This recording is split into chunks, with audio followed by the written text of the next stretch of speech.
हासन लोकसभा से एनडीए के श्री प्रज्वल रेवन्ना और मंड्या से मेरे मित्र एचडी कुमारस्वामी आने वाली 26 अप्रैल को इनके लिए आपका हर वोट మోదీ को मजबूती देगा. హలో ఫ్రెండ్స్, ప్రధానమంత్రి మోదీ మాటలు విన్నారు కదా. నాకే ఓటేస్తున్నా అనుకుని ప్రజ్వల రేవణ్ణకు ఓటు వేయండి అని ఆయన అడిగారు. ఇంతకు ఎవరి రేవಣ್ణ?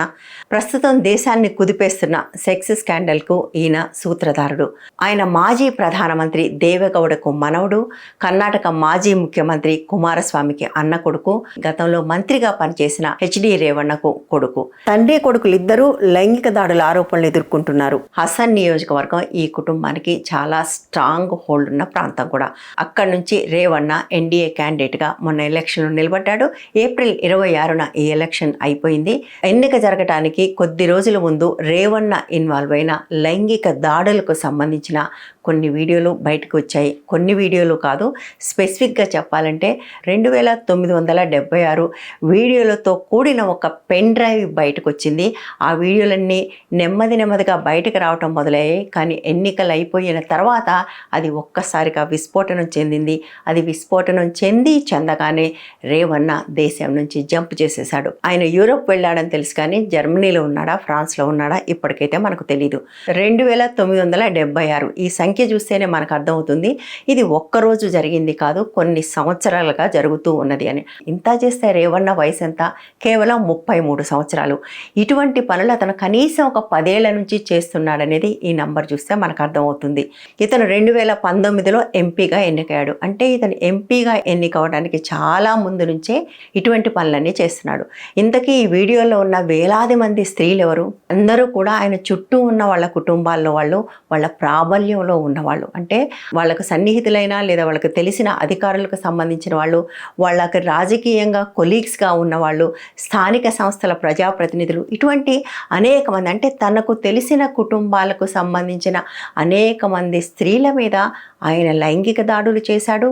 లేదా వాళ్ళను భయపెట్టో బెదిరించో వాళ్ళతోటి లైంగిక కార్యకలాపాలు చేయించి వాటి ద్వారా ఇతరులను బెదిరించారు. ఇటువంటి వీడియోలే ఆ పెన్ డ్రైవ్ నిండా ఉన్నాయి. ఈ పెన్ డ్రైవ్ నిండా ఉన్నవే మొత్తం వీడియోలు అనుకోవటానికి కూడా లేదు. ఈ పెన్ డ్రైవ్లో దొరికిన వీడియోలు ఇవి.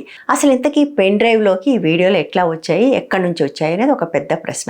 ఇప్పటికైతే మనకు వినపడుతున్న పేర్లు ఒక 2 ఉన్నాయి. అందులో ప్రధానమైన కీలకమైన పేరు దేవరాజ గౌడ. ఈయన హసన్ ప్రాంతం నుంచి మొన్న జరిగిన అసెంబ్లీ ఎలక్షన్స్లో పోటీ చేసి ఓడిపోయాడు. భారతీయ జనతా పార్టీకి చెందిన ఈయన హసన్ నియోజకవర్గం నుంచి లోక్సభకు పోటీ చేయాలని కూడా ప్రయత్నం చేశాడు. కానీ భారతీయ జనతా పార్టీ జేడీఎస్ మధ్య ఉన్న ఎన్నికల పొత్తు వల్ల ఆ సీటుని జేడీఎస్కి కేటాయించారు. సో జేడీఎస్ టికెట్ మీద రేవణ్ణ పోటీ చేశాడు. రేవణ్ణ పోటీ చేయడానికి చాలా ముందు నుంచే దేవరాజ గౌడ్కు ఈ విషయం తెలుసు. ఈ విషయం తెలియటం మాత్రమే కాదు, ఆయన ఈ విషయాన్ని తన అధిష్టానానికి కూడా తెలియజేశారు. అది కూడా ఏదో చెవిలో మాట కాదు, ఒక లేఖ రాశారు. హోం మంత్రి అమిత్ షాకు పార్టీ లెటర్ హెడ్ మీద ఒక ఉత్తరం రాసి, ఆ ఉత్తరంలో అసలు ఈ రేవణ్ణ కుటుంబం అంతా కూడా పెద్ద క్రిమినల్స్, వాళ్ళ మీద కిడ్నాప్లు, బెదిరింపులు, అనేక రకమైన లైంగిక దాడులకు సంబంధించిన ఆరోపణలు ఉన్నాయి అని చెప్తూ ప్రత్యేకంగా ప్రజ్వల రేవణ్ణ గురించి ఆయన చెప్పాడు. ప్రజ్వల రేవణ్ణ ఒక స్త్రీలోలుడు, ఇతను ఒక సైకో, ఇతను అనేక మంది ఆడపిల్లల మీద అనేక దాడులకు పాల్పడ్డాడు, దానికి సంబంధించిన ఎవిడెన్స్ నా దగ్గర ఉంది అంటూ, నాతో పాటుగా కాంగ్రెస్ వాళ్ళ దగ్గర కూడా ఉంది, మీరు ఇతనికి సీటు కానీ ఇస్తే రేపు వాటిని కాంగ్రెస్ వాళ్ళు బయటపెట్టి ప్రచారం చేసే అవకాశం ఉంది అంటూ అమిత్ షాకు ఒక ఉత్తరం కూడా రాశాడు. కానీ ఈ లెటర్ బయటపడిన తర్వాత అమిత్ షా ఏమన్నారు ఒకసారి చూడండి. वहां सरकार किसकी है? सरकार कांग्रेस पार्टी की है. फेक वीडियो आपके ध्यान में ही होंगे क्योंकि टाइम पर रिलीज किए गए हैं. और अब तक कार्यवाही कांग्रेस पार्टी ने क्यों नहीं की? कार्यवाही हमने नहीं करनी है. ये लॉ एंड ऑर्डर का इश्यू स्टेट का इश्यू है. స్వయంగా తన పార్టీకి సంబంధించిన నాయకుడే తనకు చెప్పినా కూడా పట్టించుకోకుండా టికెట్ ఇచ్చారు. టికెట్ ఇవ్వటం మాత్రమే కాదు, ప్రధానమంత్రితో సహా వచ్చి ఆయనకు ప్రచారం కూడా చేశాడు. నిరాశ చెందిన దేవరాజ గౌడ బహుశా ఎన్నికల ముందు దెబ్బ కొట్టడానికి వీటిని బయట పెట్టాడు. ఈ వీడియోలు వెంటనే వైరల్ కాలేదు. అవి వైరల్ అయ్యే నాటికి ఎలక్షన్ అయిపోయింది. ఇకపోతే అసలు దేవరాజ గౌడ దగ్గరికి ఈ వీడియోలు ఎట్లా వచ్చాయి? దీనికి సంబంధించి ఇంతకుముందే చెప్పాను కదా, రేవಣ್ణ తనకు సంబంధించిన అనేక మంది మీద, అంటే తన కుటుంబానికి దగ్గరగా ఉన్న వాళ్ళు, తన దగ్గర పనిచేసిన వాళ్ళ మీదనే ఇటువంటి దాడులకు పాల్పడుతూ ఉన్నాడు. పైగా ఇది ఒకసారి కాదు, సుదీర్ఘకాలంగా ఈ పని కూడా చేస్తున్నాడు. కాబట్టి ఇది ఎంతో కొంతమందికి ఇది తెలిసే అవకాశం ఉంటుంది, తెలియకుండా ఉండే అవకాశం లేదు. ఎట్ ద సేమ్ టైం ఒక ప్రశ్న కూడా వస్తుంది, ఇంతకాలం నుంచి జరుగుతుంటే ఎవరు ఎందుకు కంప్లైంట్ చేయలేదు? రాజకీయంగా అధికారంలో ఉన్నప్పుడు ఎవరూ కంప్లైంట్ చేయరు. సందేశ్ ఖలీలో కూడా మనం అదే చూసాము, ఉన్నాంలో కూడా అదే చూసాము. దేశంలో ఎక్కడైనా ఎమ్మెల్యేలుగా ఎంపీలుగా ఉన్నవాళ్ళు ఇటువంటి పనులు చేసినప్పుడు విక్టిమ్స్ వెంటనే బయటకు రారు. అసలు లైంగిక దాడులకు సంబంధించి, లైంగిక కార్యకలాపాలకు సంబంధించి ఇన్ని వీడియోలు రేవಣ್ణ దగ్గర ఎందుకున్నాయి? ఎందుకు తాను చేసిన ఇటువంటి పనులను ఆయన ఎవిడెన్స్గా పెట్టుకున్నాడు అంటే దీనికి 2 ఆన్సర్లు కనపడుతున్నాయి. ఒకటి, పర్వర్షన్, అంటే తాను ఎవరి మీదైతే దాడి చేశాడో ఆ దాడి చేసినా కూడా తన దగ్గర పెట్టుకుని వాటిని చూసి పైశాచిక ఆనందం పొందటం ఒకటైతే, ఇతరుల లైంగిక కార్యకలాపాలకు సంబంధించిన వీడియోలు కూడా ఆయన దగ్గర ఉన్నాయంటే వాటి ద్వారా భయపెట్టడము, బెదిరించడము, బ్లాక్మెయిల్ చేయడం అనే పనులు చేస్తున్నారు అనమాట. సో న్యాచురల్గానే ఎంతో కొంతమందికి ఇవి తెలిసి ఉంటుంది. సో అట్లా తెలిసిన వాళ్ళలో ఒక వ్యక్తి వాళ్ళ దగ్గర డ్రైవర్గా పనిచేసిన కార్తీక్ కూడా చాలా సంవత్సరాలు పనిచేశాడు. బహుశా డ్రైవర్ కాబట్టి ఇటువంటివన్నీ తెలిసే అవకాశం ఉంటుంది. చాలాసార్లు ఇటువంటి పనులన్నీ తెలిసేది వాళ్ళ ఇళ్లలో పనిచేసే డ్రైవర్లకు, పని వాళ్ళకే.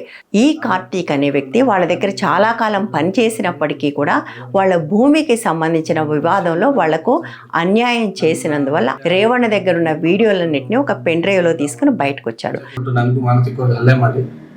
ನಮ್ಮ ಜಮೀನ ಬರ್ಸ್ಕೊಂಡಿರ್ತಾರೆ. ಹಂಗಾಗಿ ನಾನು ಅವ್ರ ಮನೆಯಿಂದ ಹೊರಗಡೆ ಬಂದ್ಮೇಲೆ ನಾನು ಕೇಸ್ ಹಾಕ್ಲಿಕ್ಕೆ ಅಂತೇಳಿ ಹೋರಾಟ ಮಾಡ್ತಾ ಇರ್ತೀನಿ. ಹಂಗಾಗಿ ನನಗೆ ದೇವರಾಜೇಗೌಡರು ಇವ್ರ ವಿರುದ್ಧ ಹೋರಾಟ ಮಾಡ್ತಾ ಇರ್ತಾರೆ, ಬಿಜೆಪಿ ಮುಖಂಡರಾದಂಥ ದೇವರಾಜೇಗೌಡರು.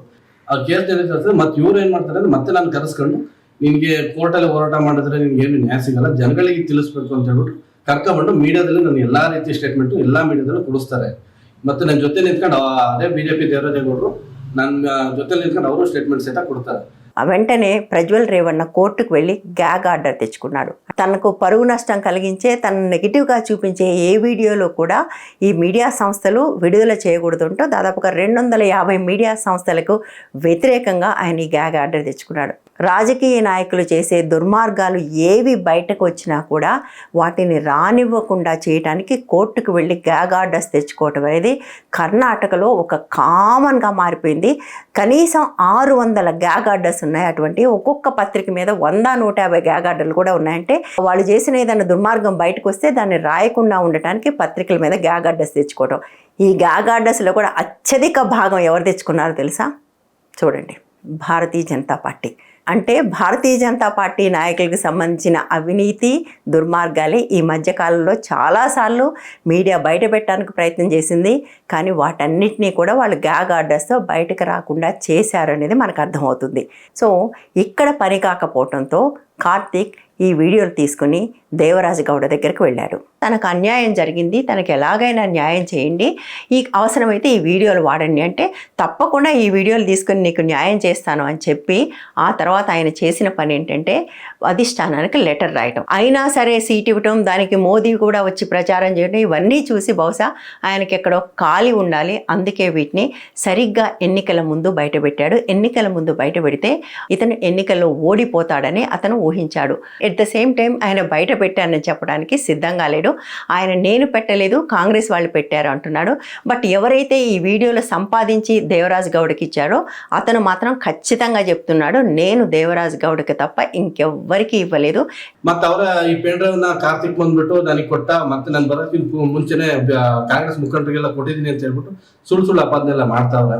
ಬಟ್ ಏನಂತಾರೆ, ನಾನು ಬಿಜೆಪಿ ಮುಖಂಡರಾದಂತ ಮುನಿಯಾಸ್ಪುರ ಕ್ಯಾಂಡಿಡೇಟ್ ಆಗಿದ್ದೀವಿ, ಪರಾಜಿತ ಅಭ್ಯರ್ಥಿ ಆದ ದೇವರಾಜೇಗೌಡರು ಬಿಟ್ರೆ ನಾನು ಇನ್ನು ಯಾವುದೇ ಕಾಂಗ್ರೆಸ್ ಮುಖಂಡರಿಗಾಗಲಿ ಇನ್ನೊಬ್ರಿಗಾರು ಯಾರು ಕೊಡ್ಲಿಲ್ಲ ಕಾಂಗ್ರೆಸ್ ಅವ್ರಿಗೆ. అయితే నాకు అంతర్గతంగా తెలిసిన ఇంకొక సమాచారం ఏంటంటే, ఎలక్షన్ల ముందు దేవరాజ్ గౌడ బయటపెట్టిన వీడియోలు వైరల్ కాకపోవడంతో కాంగ్రెస్లో ఒక కీలకమైన నాయకుడిని కలిసి ఈ వీడియోలు ఇచ్చి లేదా చూపించి ఈ విషయం చెప్తే కాంగ్రెస్లో ఆ నాయకుడు వెంటనే బెంగళూరులో ఉన్న ప్రధానమైన మీడియా సంస్థలకి, నేషనల్ మీడియాకి కూడా ఒప్పందించాడు. ఆ స్థాయి నుంచి అది రావడంతో అది వెంటనే వైరల్ అయింది. బట్ అప్పటికే అవ్వాల్సిన టైం అయిపోయింది, ఎలక్షన్ కూడా అయిపోయింది. ఈ మొత్తం అంశంలో ఇప్పుడు మనకు 3 ప్రశ్నలు ఎదురవుతున్నాయి. ఒకటి లీగల్, రెండోది పొలిటికల్, మూడోది సోషల్. లీగల్ విషయానికి వస్తే ఇప్పటికీ కూడా ఇంతమంది విక్టిమ్స్లో ఒక్కళ్ళు కూడా ఒక కంప్లైంట్ కూడా ఇవ్వలేదు. కాబట్టి కంప్లైంట్ లేదు కాబట్టి కేసు లేదు. కానీ ఈ విషయాలు బయటకు వచ్చిన తర్వాత కర్ణాటక ప్రభుత్వం సిట్ వేసింది. బట్ సిట్ వేస్తే కూడా న్యాయం జరుగుతుందా? ఎవరూ కంప్లైంట్ చేయలేదు కాబట్టి ఇది కేసు అయ్యే అవకాశం చాలా తక్కువ. ఒకవేళ అయినప్పటికీ కోర్టులో ప్రూవ్ అవ్వటం కూడా చాలా కష్టం. వీడియోల ద్వారా కోర్టులో ప్రూవ్ అవ్వాలి అంటే వీటిని ఏ డివైజుల నుంచి రికార్డ్ చేశారో ఆ డివైజు దొరకాల్సిన అవసరం ఉంటుంది. అప్పుడు మాత్రమే దాన్ని ఎవిడెన్స్గా పాటిస్తారు. మనందరికీ తెలిసిందే కదా, ఈ పాటికే అవి ఏ ఫోన్లతో రికార్డ్ చేసి ఉంటారో ఆ ఫోన్లన్నీ ధ్వంసం అయిపోయి ఉంటాయి. క్రిమినల్స్కే చట్టం ఎక్కువగా తెలుస్తుంది ఏది ఎవిడెన్సో ఏది కాదు. సో ఆ ఎవిడెన్స్ ఇప్పటికే ధ్వంసం అయిపోయే అవకాశం ఉంది. సో ఒకవైపు ఎవిడెన్స్ లేదు, మరొకవైపు కంప్లైంట్ లేదు. కాబట్టి సిట్ వేసినప్పటికీ న్యాయం జరుగుతుందన్న నమ్మకం లేదు. కాబట్టి ఈ రేవణ్ణ రేపు గెలవచ్చు, ఎంపీగా కంటిన్యూ కూడా కావచ్చు. ప్రస్తుతానికి జనతాదళ్ అతను వెంటనే సస్పెండ్ చేసింది, కానీ ఒకసారి ఈ కేసు నిలవకపోతే మళ్ళీ వెనక్కి తీసుకునే అవకాశం ఉంది. ఎందుకంటే అది పూర్తిగా ఆ కుటుంబానికే సంబంధించిన పార్టీ కాబట్టి మళ్ళీ వెనక్కి కూడా వచ్చే అవకాశం ఉంటుంది. సరే, వచ్చినా రాకపోయినా కూడా ఇందులో ఉన్న పొలిటికల్ క్వశ్చన్ మాట్లాడుకుందాం. భారతీయ జనతా పార్టీకి ఇది ముందే తెలుసు. కేవలం కర్ణాటక భారతీయ జనతా పార్టీకి మాత్రమే కాదు, అధిష్టానానికి కూడా తెలుసు. అమిత్ షాకు మాత్రమే కాదు, మరొక నాయకుడు బిఎల్ సంతోష్కి కూడా ఈ విషయం తెలుసు అంటున్నారు. సో ఇంతమందికి తెలిసినప్పటికీ వాళ్ళేమీ పట్టించుకోలేదు. కనీసం ఇది నిజమా కాదనే ధృవీకరించుకునే ప్రయత్నం కూడా చేయలేదు. ఎందుకు అంటే ఇవన్నీ చాలా మామూలు. రాజకీయ నాయకులకు ఆడపిల్లల మీద దాడులు చేయటం అనేది చాలా మామూలు అనే అభిప్రాయంలోనే వీళ్ళందరూ ఉన్నారనేది అర్థమవుతుంది. అందువల్లనే భారతదేశంలో చట్టసభల్లో అనేక మంది నేరస్తులు కూర్చుని ఉంటున్నారు. ఇటువంటి నేరాలకు పాల్పడిన వాళ్ళు, ఇటువంటి నేరాల్లో ఆరోపణలు, కేసులు ఎదుర్కొంటున్న వాళ్ళు అనేక మంది ఇవాళ చట్టసభల్లో ఉన్నారు. కాబట్టి వాళ్ళందరిలో రేవణ్ణ మరొకడు కావచ్చు, రేపు మరొక రోజుకి మర్చిపోవచ్చు. కానీ మొత్తంలో నష్టపోయింది ఎవరు? అది సోషల్ క్వశ్చన్, మహిళలు. ఈ మహిళలు ఇంతకాలం బయటకు రాకపోవడానికి కారణం ఏంటి? ఇంత జరుగుతున్నా నోరు మెదపకపోవడానికి కారణం ఏంటి? ఎందుకంటే దాడి వాళ్ళ మీద జరిగినా కూడా సమాజం మళ్ళీ వాళ్ళ మీదే దాడి చేస్తుంది. కాబట్టి మనందరికీ తెలిసిందే, లైంగిక దాడులకు సంబంధించి విక్టిమ్స్ని పొడిచి తింటుంది సమాజం. కాబట్టే వాళ్ళెవరూ బయటకు రాలేదు. ఒకటి సోషల్ స్టిగ్మా వల్ల రాకపోతే, రెండోది వీళ్ళకు భయపడి కూడా వచ్చే అవకాశం లేదు. అందువల్లనే సందేశ్ ఖలీలో కూడా అనేక మంది స్త్రీలు చాలా సంవత్సరాల పాటు బయటకు రాలేదు. షాజహాన్ అనే వ్యక్తి మరొక కేసులో బయటకు పారిపోయినప్పుడు మాత్రమే కొంతమంది మహిళలు బయటకు వచ్చారు. కర్ణాటకలో కూడా జరుగుతున్నది అదే. ఈ విషయం బయట పడిన తర్వాత, అతను పారిపోయిన తర్వాత మాత్రమే ఒకే ఒక్క మహిళ బయటకు వచ్చి కంప్లైంట్ చేసింది ఇప్పటి వరకు. బట్ అది కేసు అయ్యి ట్రయల్కి వచ్చేసరికి కొన్ని సంవత్సరాలు పడుతుంది. ఇన్ని సంవత్సరాల్లో ఎవరైతే విక్టిమ్స్ ఉన్నారో వాళ్ళని మేనేజ్ చేయడానికి వీళ్ళ దగ్గర అనేక మార్గాలు ఉంటాయి. ఆ మార్గాలన్నిట్లోనూ వాళ్ళు మేనేజ్ చేస్తారు. తప్పు చేసిన వాడు ప్రతిపక్షమో ముస్లిమో అయితే తప్ప ఈ దేశంలో న్యాయం జరిగే అవకాశం లేదు. చాలామంది మన వీడియోలకు వచ్చి నువ్వు సందేశ్ ఖలీ గురించి ఎందుకు మాట్లాడమంటారు. నేను సందేశ్ ఖలీ గురించి వీడియో చేశాను. సందేశ్ ఖలీలో ఏం చెప్పానో మళ్ళీ ఒకసారి ఇక్కడ రిపీట్ కూడా చేస్తున్నాను. సందేశ్ ఖలీలో నేరం చేసిన వాడు ముస్లిం, ప్రతిపక్షానికి చెందినవాడు. కాబట్టి వెంటనే ప్రధానమంత్రి రంగంలోకి దిగాడు, మహిళా కమిషన్ రంగంలోకి దిగింది, అన్నిటికి మించి స్మృతి ఇరానీ కూడా రంగంలోకి దిగింది. ఇందులో ఒక్కళ్ళంటే ఒక్కళ్ళు కూడా ఇంతకంటే దారుణంగా జరిగిన మణిపూర్ గురించి ఒక్కసారి కూడా మాట్లాడలేదు. ఇప్పుడు కూడా మాట్లాడలేదు. 4 రోజుల నుంచి ఇది జరుగుతూ ఉంటే ఇందులో ఒక్కళ్ళు కూడా నోరు విప్పలేదు. ముఖ్యంగా ప్రతిపక్షాలకు సంబంధించిన వాళ్ళు, ముస్లిమ్స్ తప్పులు చేసినప్పుడు పెద్ద నోరేసుకొని పడిపోయే స్మృతి ఇరానీ లాంటి వాళ్ళు, రేఖా శర్మ లాంటి వాళ్ళు మాట్లాడలేదు. పైగా అమిత్ షా లాంటి వాళ్ళు దీన్ని దబాయించారు కూడా. సో వీళ్ళెవ్వరికీ కూడా నిజంగా మహిళల మీద ఎటువంటి కన్సర్న్ లేదు. తమ వాళ్ళైన వాళ్ళు ఎన్ని తప్పులు చేసినా, ఎన్ని అకృత్యాలు చేసినా, ఎన్ని నీచాలు చేసినా, ఎన్ని నికృష్టాలు చేసినా కూడా వాళ్ళని సమర్థిస్తారు. అవసరమైతే వాళ్ళకు శిక్షలు పడకుండా చేస్తారు. శిక్షలు పడితే కూడా ఏ రెమిషన్ పేరుతోనో వాళ్ళని బయటకు తీసుకొస్తారు. బిల్కిస్ బానో కేసు విషయంలో కూడా మనం చూసాం. అర్థం చేసుకోవాల్సిందే మనమే. వీళ్లకు మహిళల పట్ల ఎటువంటి ప్రేమ ఉండదు. తమ వాళ్ళు చేసిన ఎలాంటి దుర్మార్గాలనైనా కూడా వాళ్ళు నిస్సిగ్గుగా వెనకేసుకొస్తారు. ఈ విషయం అర్థం చేసుకోవాల్సింది మనమే. ఈ వీడియో కానీ మీకు నచ్చినట్లయితే లైక్ చేయండి, షేర్ చేయండి, ఛానల్ని సబ్స్క్రైబ్ చేయండి, ఛానల్లో మెంబర్స్గా చేరి ఛానల్ కొనసాగడానికి సపోర్ట్ చేయండి.